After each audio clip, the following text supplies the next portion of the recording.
तो रश होगा, सब कुछ होगा, इम्प्रूव होते जा रहे हैं, मगर इलाज हो जाएगा है। तो सरकार की इंश्योरेंस ये है, मगर प्राइवेट सेक्टर के अंदर भी इंश्योरेंस होनी चाहिए कि मैं अपनी मर्जी के मालिज के पास चला जाऊं और मुझे क्वेश्चन कर लिया जाए। तो that is a big area जिसके अंदर काम हो सकता है और काम करना चाहिए अदर देन लाइफ। गुड्स के मूवमेंट पर, ज़राअत के ऊपर आपने ख़ुद बयान किया और माशाल्लाह आपने सेमिनार्स करवाए ज़राअत के ऊपर, and I see progress but too slow.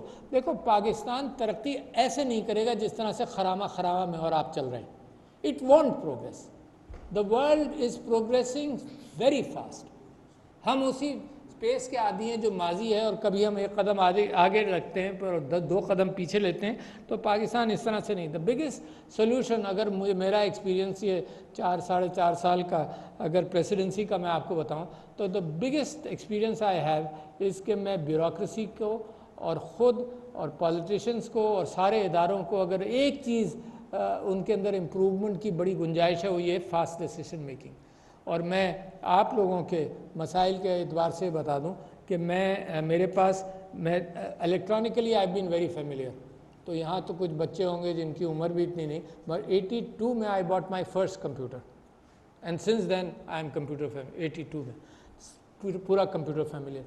तो मैं आपसे ये कह रहा हूँ कि जो फाइल मेरे पास आता है, सारे फाइल्स इलेक्ट्रॉनिकली आते हैं, बट कुछ को मुझे साइन करना पड़ता है क्योंकि कोर्ट ऑफ लॉ के अंदर my physical signatures are necessary. Electronic signatures का अभी पाकिस्तान में वो रिवाज और रिकग्निशन नहीं हुआ अदालतों के अंदर।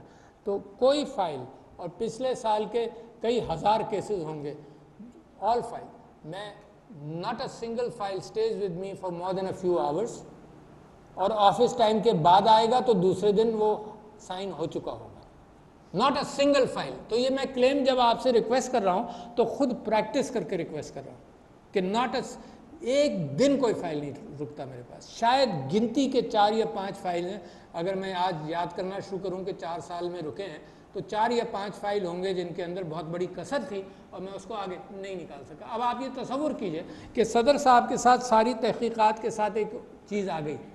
अब सदर साहब सोचने में क्या कई दिन लगा देंगे, और आपको यकीन दिलाऊं कि मेरे पास से फाइल डिसाइड होकर भी जब नीचे जाता है तो कभी कभी 6 महीने लगते हैं उसके ऊपर नोटिफिकेशन निकालने में।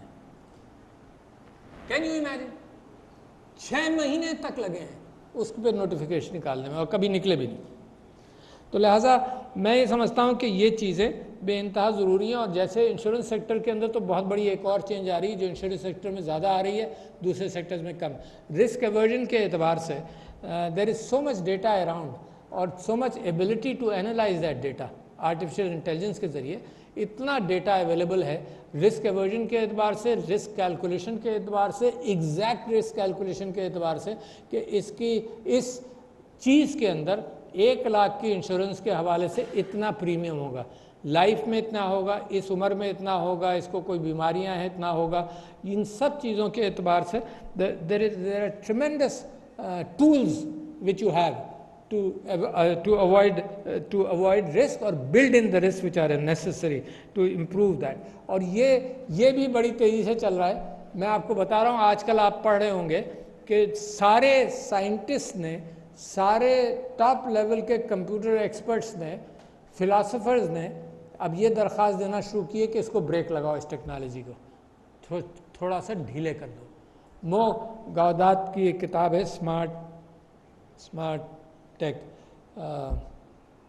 स्कैरी स्मार्ट, जो आजकल मैं पढ़ रहा हूँ। मैं उसकी एक मिसाल दे रहा हूँ कि ये चीज़ इतनी तेज़ी से तरक्की कर रही है कि उनका प्रेडिक्शन ये है कि 2047 तक AI would be billion times stronger than human intelligence, billion times stronger than human intelligence. अच्छा, अब इसका कॉन्सेप्ट बड़े आराम से आपको बता सकता हूँ। एक मक्खी में और आइंस्टाइन की रीजनिंग और दिमाग और नॉलेज में बिलियन टाइम्स का फ़र्क है। और इंसान अब ये समझता है कि मक्खी की मोरालिटी जो है वो आइंस्टाइन को असर करेगी कि मक्खी को मारना मत। Can you imagine? It can't happen like that. तो that is what is scaring the world today, कि जितनी इंटेलिजेंस इस वक्त AI के ज़रिए और न्यूरल नेटवर्क्स के लिए और इंफॉर्मेशन बेसिस के एतबार से हुई है, तो that change is going to overwhelm humanity and may lead to a bigger crisis than the nuclear disasters which are possible. खैर, that is a different situation, मगर आप लोगों से मैं ये दरख्वास्त कर रहा हूँ कि टेक्नोलॉजी को रीच आउट करने के लिए, और आपने किया, आपने टेक्नोलॉजी को रीच आउट करने के लिए ऑनलाइन आपने एक्सेस देना शुरू किया। वो मैं इस्लामी रियासत के एतबार से आपको बताता हूँ कि जो एग्जेक्टिव्स होते हैं रियासत के, उनके ऊपर 3 चीज़ों की जिम्मेदारी आती है, 3 प्राइमरली, और खुलफाए राशिदीन ने प्रैक्टिस किया, और हज़रत उमर बिन अब्दुल अजीज़ ने प्रैक्टिस किया, और जो ईथॉस है वो वहीं से हम लेते हैं। Maybe I will never be able to reach those landmarks, but मेरी ख्वाहिश ये है कि उसको किसी न किसी अंदाज से उसमें से स्पिरिट ले ली जाए। एक चीज़ ये है कि दी एग्जेक्टिव और जो भी ज़िम्मेदार है वो अपना दरवाज़ा खुला रखे। यही दरवाज़ा खुला रखने का मतलब ये है कि कंप्लेंट्स आने दे, because that's the only way to improve any system. ठीक है जी, कंप्लेंट्स आने दे। अच्छा, और इसके लिए बड़ा सिग्निफिकेंट काम हज़रत उमर ने किया कि उनको पता चला ईरान और खुरासान के अंदर, उन्होंने जब ईरान फतेह हुआ तो वहाँ उन्होंने गवर्नर बनाकर भेजा। जो गवर्नर साहब की इत्तला ये मिली कि जी वो दरवाज़ा अपना बंद भी रखते हैं, और बाहर उन्होंने दहलीज बना ली है जिसमें एक आदमी है जो हर एक से पूछता है तुम मिलोगे क्यों। तो उस ज़माने की बात यूँ भी है कि the population was not as big as today.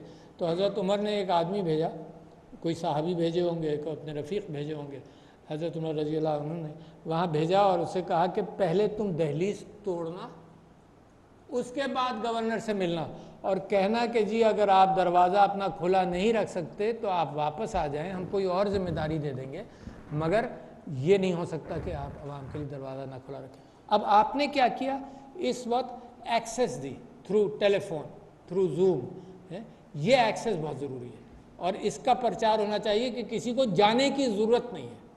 किसी को अगर नहीं आ सकता तो ये एक्सेस आपने बिल्ड इन किया।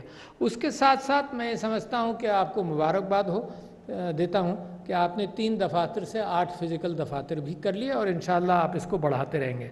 और सबसे बड़ी चीज़ ये कि आपने एक खूबसूरत अंदाज से क्लेम सेटलमेंट का सिलसिला रखा, और अब ये सारी चीज़ें, ये गुडविल, मैं इनसे ये गुजारिश करता रहता हूँ कि हम किस तरह से कंट्रीब्यूट कर सकते हैं in increasing the goodwill of the insurance sector in society. तो ये कर सकते हैं, आप भी ये तरकीब आजमाएं।